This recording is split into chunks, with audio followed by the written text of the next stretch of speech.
It was a conscious effort on my part to really build a legislative legacy, something that I can be proud of in 10, 20 years. Which of these bills are you most proud of? I'm proud of all of them, really, because we worked hard on them, and especially the ones on the economy. I think we haven't felt the effects yet, but I think in the coming... Which law in particular?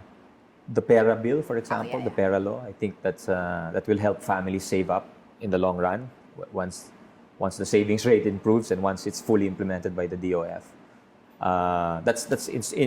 That law creates a pension scheme to supplement SSS and GSIS. So you voluntarily give money every year. Maximum is 100,000. You can deposit in the bank, you can buy stocks, you can buy an insurance policy. And over the years, walang tax yon. And when you get it when you reach age 55, that's your nest egg. So it's also open to OFWs. Diba? We always say, yung pera ng OFW, sana magamit yan sa mabuting paraan rather than just buying refrigerators or TVs in the mall. So yeah, that's one way of attracting foreign OFW funds and utilizing it for the greater economy. Diba? Your latest bill on, well, it's a law now, the cybercrime law is controversial. You and your father had disagreement on online libel. You were both authors? Maybe not just, I wouldn't say it's a disagreement because to be fair to my father, he also said that he's open to amending the provisions of the revised penal code on libel. His is a different approach. You don't amend the cybercrime law, you amend the actual libel provision. Mine is to have the one in the online libel provision in the cybercrime law, just to have it as a civil penalty rather than imprisonment. He would retain it in the bill, but change the... Yes, that's what he said he was open to, but I don't think that made print. I see. So is he for decriminalization of libel? I don't know. Because that's the contentious part of the bill. Maybe not. I'm not sure. Yeah. But he said he's open to amending it. To what end, I don't know. How many of your bills have counterpart bills in the Senate authored by your father? Quite a few. Is it because you share the same Yes, issues? and it also... Is that automatic? It's not automatic. I have not filed... I look at the bills he's filed and I only choose. I pick and choose. I don't file all of them. Because it's difficult to... You see it as a guide. So if you like his bill, if I like some of his bills, I'll file them. It's difficult to file too many and to attend all of them because physically it's very challenging also. Because how do you set yourself apart from your father? Well, it's not a goal of mine to set myself apart. I think he's a good role model in politics. I think in a sense he's aspirational in that sense that he's done so much and he's left a good legacy of laws, and it's something I aspire to do also. And you do not feel you have to be your own man in a way? I think I can be my own man without sort of saying I won't take up his issues. You know, I think there's a way of doing it. But do you have disagreements? Yeah, we've had disagreements on certain issues in the past. Impeachment of GMA. He would, before the first impeachment in 2005, we had a talk where he said, should think carefully about whether you're going to vote for the impeachment of GMA because it's your first term and Aurora might suffer. Because the president has the power to squeeze through the DBM. They can squeeze you out of your projects. So I said I'll think about it. And we didn't talk again, and next thing I knew, I voted already in favor of impeaching, and I think he respected that. That's the nice thing about him. It's very much possible to have a civilized, rational discussion with him. He doesn't impose his views on you. You actively seek his advice when you are... I do on difficult, or even if I can't reach him, I try to think what would he do in that situation. What would his frame of mind be? The nice thing about my father, he's been called a marathon runner. He always thinks long distance. So that's something I aspire to rather. Don't be shackled by the 3-year term. Don't be shackled by the 2-week news cycle. You know, that's something that I'm conscious about. Trying not to be shackled by. Impeachment of dismissed Chief Justice Renato Corona. Did you consult him when you're in that caucus where you already have to decide whether or not to sign the impeachment complaint? No, there was no time. But you have been talking about the issue before that. No, because that issue didn't really come up till Really? till that week. We voted on a Monday. I think it was only bruited about the week before. So it was kind of a blitzkrieg impeachment in a sense, which is why the other side was claiming that it was railroaded. No, but And what do you think? was it railroaded? No, it was. I think it was a surprise that we got all the votes in In a day. over the course of a few days. So how did you decide to sign that impeachment complaint on your own without It's a consulting? tough decision. It was a tough decision. But what did it Yeah. for you? Well, I felt that the Supreme Court had lost its independence in a sense. It was in a sense beholden on certain issues. And that's why you signed the impeachment complaint.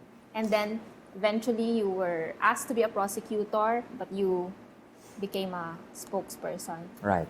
It would have been awkward if I was arguing in front of my father. I think as spokesperson, I would just be talking to the media, giving interviews, and just mouthing the position of the prosecution. It's a less active, a more passive role. But wouldn't you have loved to be a prosecutor at that time? Maybe at the start, but in hindsight, no. I think it was tough to have 23 judges who basically played by their own rules. You know. Would you say this is the first time, really, where you were thrown out to the national scene and had to... Yeah, I think so. It's the first time I took on a role that really of that kind of prominence. Yes, And looking back, how would you talk about that experience, impeaching a Chief Justice for the first time and being it was a part of it? painful experience because a lot of my contemporaries, I would have very passionate arguments with them as to why they would see it as sort of Congress trying to sort of impose its will and the president sort of ganging up on the Supreme Court. Well, of course, some also saw it as just as a correction within the system. I mean, impeachment is a constitutional process. And you would always say, I would say it's just the Constitution at work. We're just trying to exact accountability. you're within the magic 12. How much of your ratings, sir, you think is because of your father? I would think a substantial percentage. How substantial? It's hard. It's hard to quantify really because it's not an exact science, and I think a lot of it is goodwill generated by the things he's done. You were endorsed by the president. You know, there was that time when he would bring you around in calamity-stricken areas. It was seen as an endorsement. How did the two of you got close? Actually, the president endorsed me much earlier than that. The first time he endorsed me was during the birthday of Governor Umali of Mindoro. I was there for his birthday, but I was surprised because on stage, the president When was endorsed. this? This was, I think, April or May. Okay. Or even March. No, March, April, or May. You have to This check was that date. During the It was time. before the calamities. Okay. And the president called us on stage and said, "Well, this is Sonny Angara. He's fighting for our rights in the impeachment. This is Secretary Joel. He's helping us in the quest for skills to gain employment." So he kind of built us up. Were you close before? We're cordial, but close. I don't think definitely I'm not in his inner circle. Because I can say that with confidence. there was one term when you were together in the House of Representatives. But the friends of the president largely came from his close friends are Senator Escudero, Secretary Alcala, Governor Umali, Secretary Joel. Those are his good friends, you know. So I wasn't really in that circle. And how did you become an anointed candidate by the president? The impeachment might have something to do with it. My pushing for economic reforms that dovetailed with his push also for economic reforms, educational reforms rather, not economic, might have had something to do with it. And there was this anti-EPAL campaign, and you were tagged as among the EPALs. Sure. How do you feel about it? Anti-EPAL campaign. I think it's a very well-intentioned campaign. And I think the main idea of the anti-EPAL campaign, which is not to use public resources or public funds for private or individual or politicians' gain or aggrandizement, that's a very good idea. But I think there's there's also some unintended consequences of the campaign if it Which? goes too far. What are these? Because number one, if you shut off all information about politicians and what they've achieved, then you kind of block that feedback mechanism for the public, and that's their way of choosing bad from good or distinguishing bad from good. So I think that's an unintended consequence if you take it too far, because even Secretary Jesse Robredo, he issued a directive for politicians not to put their pictures on pero kahit siya sabi niya, linalagay rin niya yung pangalan niya, pero not in a outlandish or garish fashion. So there is that need for people to know what their politicians are doing, especially in a country where there are huge funds or public funds at the discretion of officials. Like you have senators who have access to 200 million pesos a year of public funds. You have congressmen who have access to 70 million a year of public funds. The public should know where that's being spent. It doesn't have to be through a big tarpaulin, no? It can be through the internet or so that in that sense, I think it's a very well-meaning campaign, and I think a lot of politicians are getting the message, and it's been successful in that respect. But we shouldn't go overboard and block all information, because then what happens is that nalalump yung mga mediocre with the performers, because you shut off all speech, and there's no way of distinguishing who's performing, who's doing their job. How in Aurora, sir, you have your photos all over the province? We used to, now we don't. Because of that Because way of of the a campaign. campaign, yeah. It's effective that way. Your names na lang. Yeah, it's just a small sign, and it says this is a project of whatever agency, and this is the fund, and this is the funding source, this is the how do you say that, the allocating authority. How would you describe your relationship with the president now?